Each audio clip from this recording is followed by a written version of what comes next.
And joining me is a very dear friend of mine who is an artist and a very outspoken Trinidadian woman, Sonya Sanchez Arias. Good afternoon.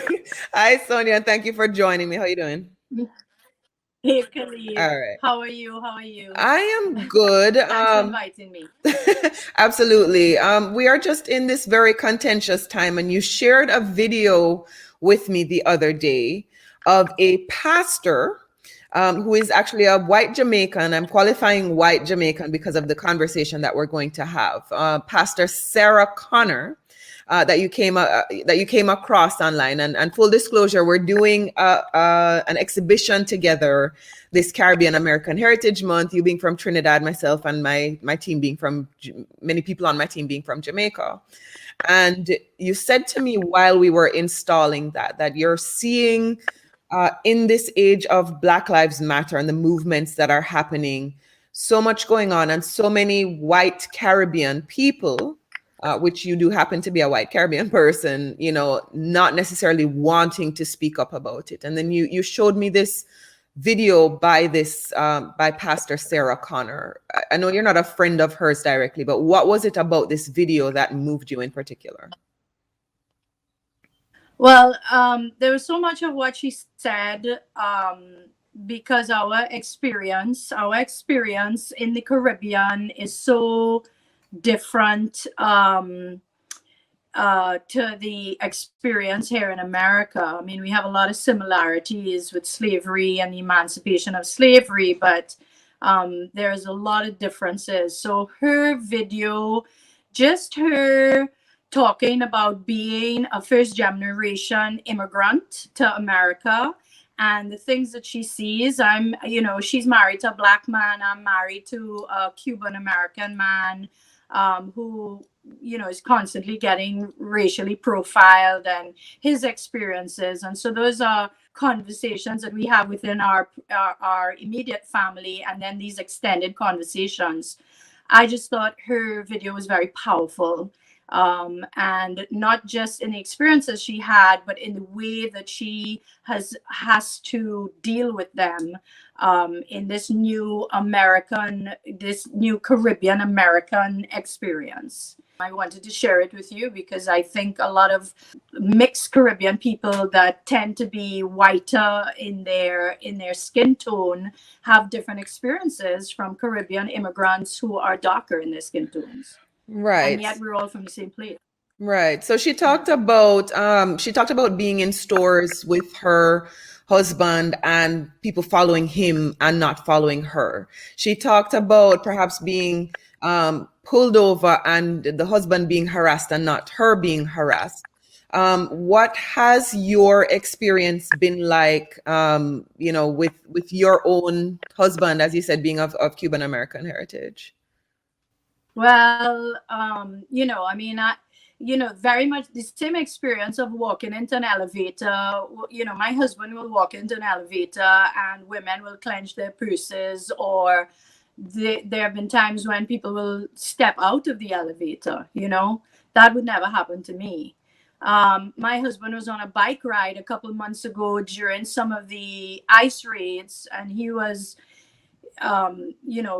he was racially profiled, and Wow. the ICE officer called him over and asked him all these questions.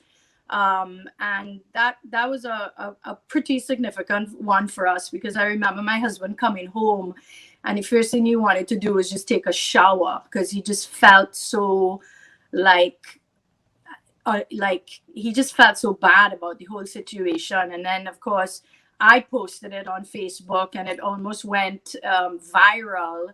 And in doing that, I was trying to bring attention to his situation, but not realizing that in bringing attention to his situation, I could also put a target on his back.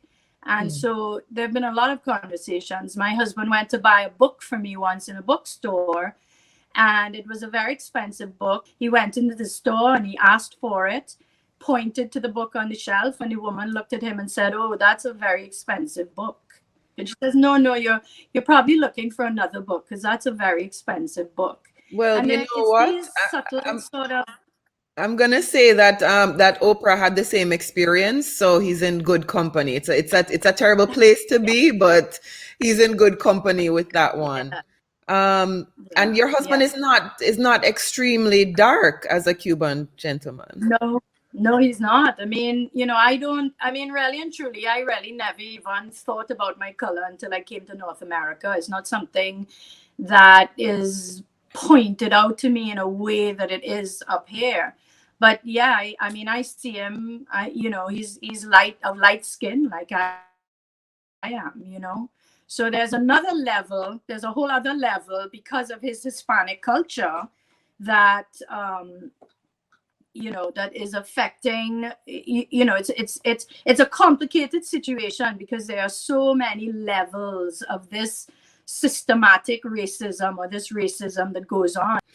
I'm curious to know. So the pastor who spoke, Pastor Sarah Connor, who you shared her talk with me, and if you're watching and you're able to find it, go ahead and look it up. I think it's 120 something thousand Facebook views right now. But she talked about growing up in Jamaica and not knowing anything about, we don't think of it as white Jamaicans and black Jamaicans. We're just all Jamaicans.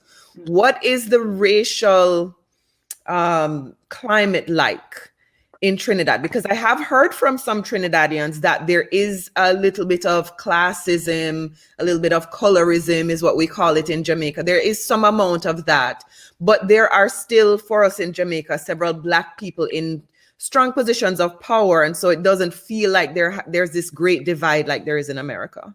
Is that the same in Trinidad, or what's it like there? Well, in Trinidad, you're not a Chinese Trinidadian, you're not a black Trinidadian, you're not a Syrian Trinidadian, you're not a European Trinidadian, you're just a Trinidadian, right? And there are certain things that we all identify. We all talk the same, we have the same accents, it's a very different experience. But in Trinidad, I think there's definitely racism. I mean, I actually have to stop people who talk about reverse racism. Reverse racism is not a thing. You're either racist or you're not racist. And racism is something that affects people of all color.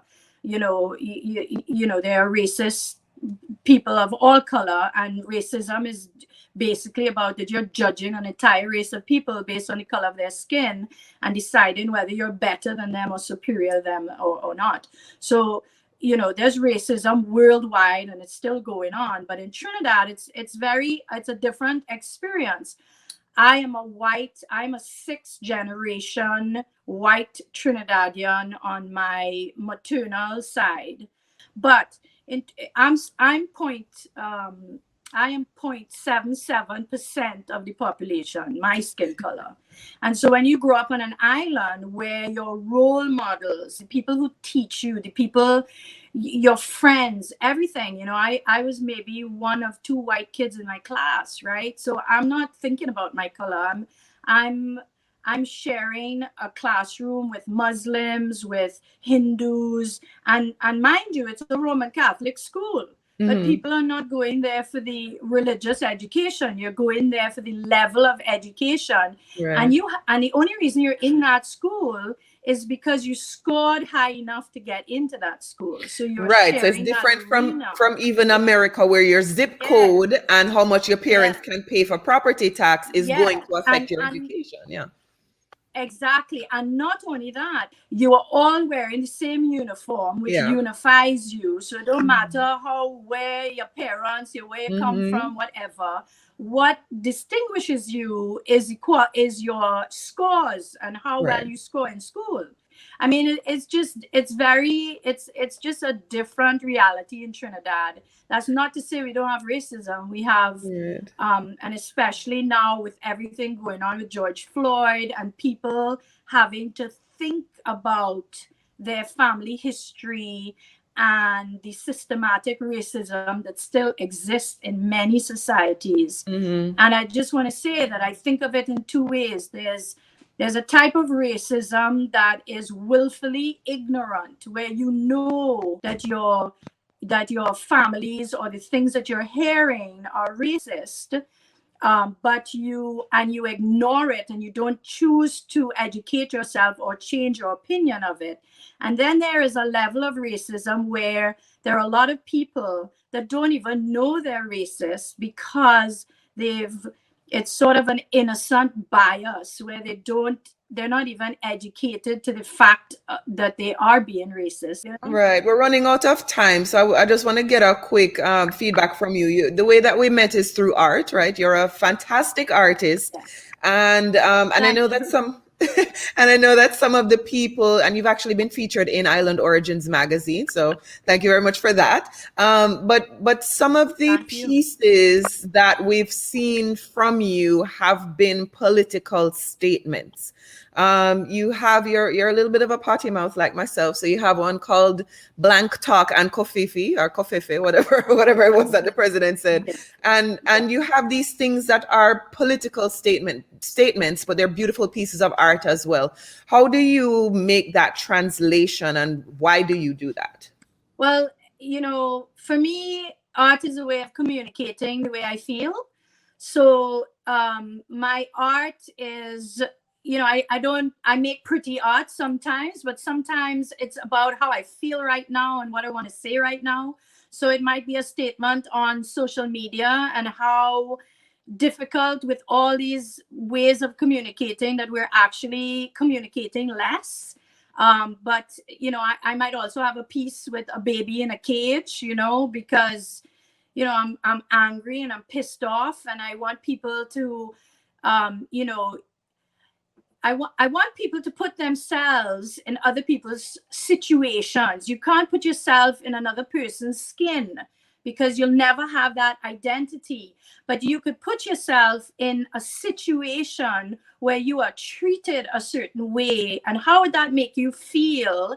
And would you protest, or what would you do? So, my art, when it gets very political, like right now I'm doing a body of work that's based on, it's called Change, and all of the pieces in it are based on what I'm feeling right now about this protest, about what's happening, and about the conversations we need to have.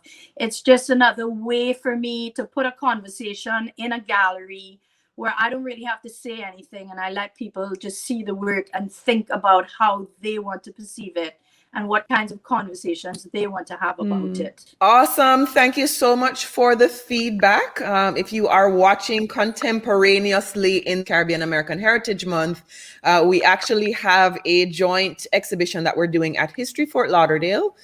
It will be open until the end of June 29th is the last day of that exhibition. You can also see it virtually on our new nonprofit Island Space. The website is islandspacefl.org. And you can see some of Sonya's pieces on display right now at History Fort Lauderdale. Sonya Sanchez Arias, thank you so much for joining me. Calibe, thank you so much for inviting me. I hope we have more conversations, and I love you for giving me this platform to even share a little bit of my experience. Yeah, man. Love you too, and we certainly will. Thank you.